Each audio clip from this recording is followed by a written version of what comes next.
Howdy, how's it going? My name's Davy Chappie, and today I'm going to be giving new players a brief overview of how combat works in the 5th edition of Dungeons & Dragons, as well as tips on what to do to survive if you find yourself on the wrong end of a sword. Now, I'm going to be splitting this up into 3 sections, being melee combat, ranged combat, and magic combat, and I'll be explaining how to fight and be fought in each of these types of combat. I'll also keep a link to a quick reference document in the description below, just so you don't have to keep skipping around my video to find simple concepts like how cover works. Finally, like always, keep in mind that these are just my suggestions based on how I've seen combat play out in my own game, so feel free to disagree or completely disregard anything that you don't find useful in this guide, and remember, when in doubt, improvise. With that out of the way, let's begin.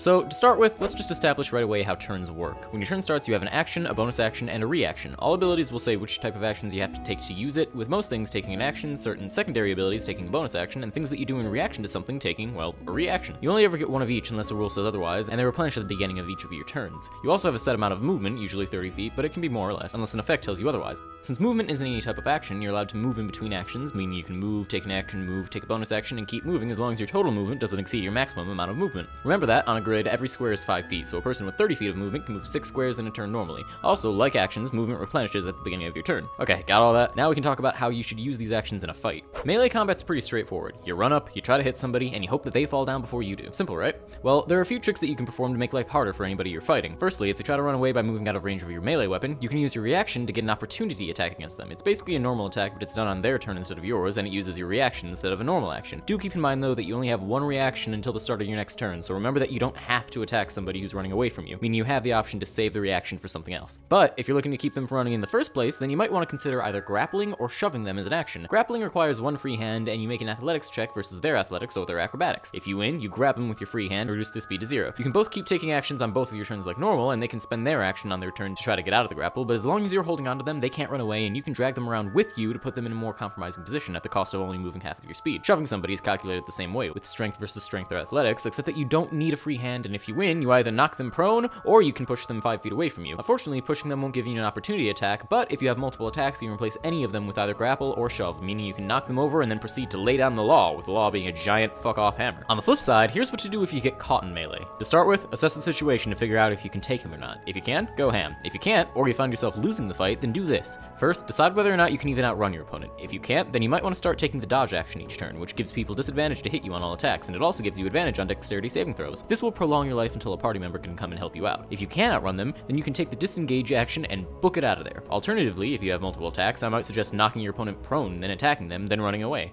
Attacking them within 5 feet while they're prone gives you advantage on the attack, which means that you roll twice and take the better result. Technically, they still get the opportunity attack, but since they're prone, they'll have disadvantage on the attack, meaning they have to roll twice and take the worse result. Also, since they'll have to use half their movement to get up, they won't be able to catch up with you very easily. Remember though that you have to beat their athletics or acrobatics to knock them prone in the first place, so if you don't think that you can beat them in a skill contest, you might be better off just disengaging and running away. Finally, if all else fails, take the dash action to double your movement and then haul ass. Yeah, you'll provoke an attack, but if you really want to get out of that melee, it might be worth taking the hit. Alright, so moving on, we have ranged combat, which is surprisingly less complicated than stabbing people with a sword. Basically, every weapon from a longbow to a dagger has 2 ranges attached to it. The first is how far it can shoot normally, the second is how far it can shoot with disadvantage. As long as you stay within either of those numbers, you can shoot whatever you want. Keep in mind though that if you want to try to use ranged combat on somebody within 5 feet of you, you'll have disadvantage, so you definitely want to get out of that as quickly as you can. Other than that, it's just positioning. Is somebody behind cover? Try to flank them. Is somebody beating up your friend? Shoot him in the face. As long as you keep track of your ammo and make sure that you give people as little cover as possible, you'll do fine. Remember, however, that people count as half cover, whether they're your friend or your enemy, so make sure that you tell your friends to get out of the way before you take your shot. Things start to get interesting when it comes to being shot at.